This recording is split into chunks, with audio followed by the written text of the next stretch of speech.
नमस्कार दोस्तों, मेरा नाम है मोहित और मैं आपको आज पढ़ाने वाला हूँ सिंधु नदी तंत्र कि सिंधु नदी तंत्र से कहाँ कहाँ से क्वेश्चन बनते हैं और कहाँ कहाँ से क्वेश्चन पूछे जाते हैं। तो हम उसको देखते हैं किसको, आज सिंधु नदी तंत्र को। तो आज का हमारा टॉपिक क्या है? तो सिंधु नदी तंत्र आज का हमारा टॉपिक है। पूछा जाएगा सिंधु नदी तंत्र, सिंधु नदी तंत्र के बारे में कहाँ कहाँ से क्वेश्चन बनते हैं। तो पूछा जाएगा सिंधु नदी का उद्गम कहाँ से होता है। तो सिंधु नदी का उद्गम हमारा कहाँ से होता है? तो तिब्बत की मानसरोवर झील, तिब्बत की जो मानसरोवर झील होती है उससे हमारी सिंधु नदी का उद्गम होता है। कौन से पर्वत से होता है? तो कैलाश पर्वत श्रेणी से हमारा सिंधु नदी का उद्गम होता है। कौन से हिमनद से होता है? तो बोखरचू हिमनद हमारा नाम होता है। ये कई बार पूछा गया क्वेश्चन है कि बोखरचू हिमनद से हमारी किसका होता है? सिंधु नदी का उद्गम होता है। अब पूछा जाता है कि भारत में कहां से ये प्रवेश करती है? सिंधु नदी भारत में कहां से प्रवेश करती है? तो जहां से सिंधु नदी हमारे भारत में प्रवेश करती है उसका नाम क्या होता है? तो भारत में जहां से प्रवेश करती है उसका नाम होता है दमचौक नामक स्थान। कहा? उस जगह का नाम होता है दमचौक। जहां से हमारी सिंधु नदी भारत में एंटर करती है तो उसका नाम क्या होता है? तो दमचौक उसका स्थान होता है। और यहाँ से निकलती है और यहाँ से निकलते हुए किससे बाहर निकल जाती है? तो बाहर निकलती है हमारी चिल्लास नामक स्थान से।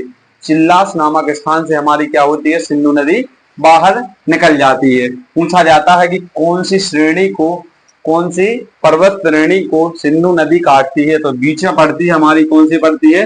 तो लद्दाख श्रेणी पड़ती है। तो लद्दाख श्रेणी को क्या करती है? सिंधु नदी काटती है। पूछा जाता है कि सिंधु नदी किन किन नदियों के बीच में बहती है? तो किन किन नदियों के बीच में बहती है? तो लद्दाख और जास्कर श्रेणी के बीच में हमारी कौन सी नदी बहती है? तो सिंधु नदी बहती है। और ये यहाँ से बहते बहते कहाँ तक पहुंच जाती है? अरब सागर में अपना क्या बनाती है? तो मुहाना बनाती है। ये लिखा हुआ है। जैसे उद्गम कहाँ से होता है? तो उद्गम हमारा होता है कहाँ से? पर्वत से होता है। तो कैलाश पर्वत श्रेणी से हमारा उद्गम होता है। झील किससे होता है? तो मानसरोवर झील से हमारा क्या होता है? उद्गम होता है। ग्लेशियर या हिमनद से किससे होता है? तो बोखरचू हिमनद से हमारा क्या होता है? तो उद्गम होता है। पूछा जाता है तिब्बत में सिंधु नदी को सिंगी खवांग, ये याद रख लेना, किस जगह पर जाना जाता है? तो किस जगह पर? सिंगी खवांग के नाम से कहां पर जाना जाता है? तो तिब्बत में इसको सिंगी खवांग के नाम से जाना जाता है।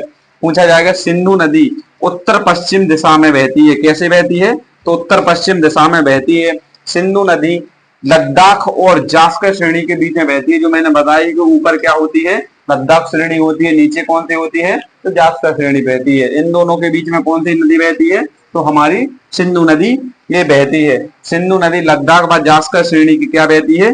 बीच में बहती है। सिंधु नदी लद्दाख श्रेणी को क्या करती है? काटती है। तो लद्दाख श्रेणी को क्या करती है?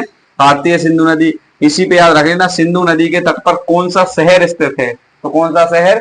जो लद्दाख की राजधानी लेह शहर होता है तो उसकी राजधानी, लद्दाख की राजधानी लेह होती है, तो वो कहां पर स्थित है? तो सिंधु नदी के तट पर स्थित है। पूछा जाएगा सबसे कम वर्षा वाला स्थान कौन सा होता है? तो एक और याद रख लेना, लेह क्या होता है? तो सबसे कम वर्षा वाला स्थान होता है। फिर आते हैं हम सिंधु नदी। सिंधु नदी पाकिस्तान की क्या होती है? ये राष्ट्रीय नदी घोषित किया गया है। फिर पूछा जाता है सिंधु नदी जल समझौता कौन कौन से देश के बीच होता है?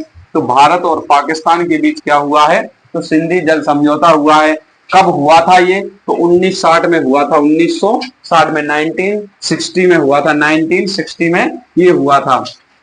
किसने करवाया था इसको? तो विश्व बैंक ने इसको करवाया था। किसने करवाया था? तो विश्व बैंक ने इसको करवाया था। इस सिंधु नदी जल समझौते में कहा क्या गया था? तो कहा गया था सिंधु नदी का जो जल होगा वो 80% कौन यूज करेगा? तो पाकिस्तान यूज करेगा। और 20% यूज कौन करेगा? तो भारत यूज करेगा। फिर इसी जल समझौते में कहा गया था कि जो हमारी सिंधु नदी होती है, झेलम नदी होती है, चिनाब नदी होती है, तो इसका 80% पानी यूज कौन करेगा? तो पाकिस्तान यूज करेगा। और 20% पानी यूज कौन करेगा?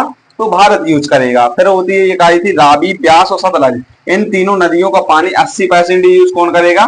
तो भारत यूज करेगा। और 20% पानी कौन यूज करेगा? तो पाकिस्तान यूज करेगा। फिर आती है हमारी क्या कि बाएं हाथ की सहायक नदियां। इसकी कौन कौन सी सहायक नदियां होती हैं? कौन कौन सी सहायक नदियां होती हैं? तो पहले देखते हैं बाएं हाथ की सहायक नदियां कौन कौन सी होती हैं।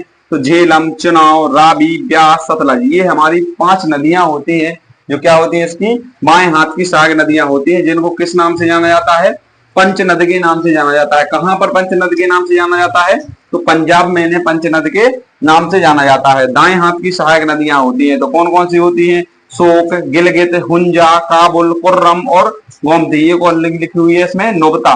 कौन सी नदी होती है, तो नोबता नदी और होती है इसकी दाएं हाथ की सहायक नदियां होती हैं। इतनी कहानी से इतनी ये हमारी सिंधु नदी हुई है, इससे हमारी क्या बनते हैं, क्वेश्चन बनते हैं। तो कभी इससे क्वेश्चन पूछे जाएं तो आपको इससे पूरे क्वेश्चन ऑल टोटल मिल जाएंगे, और यहीं पर हमारी क्या होती है, सिंधु नदी टॉपिक समाप्त होता है।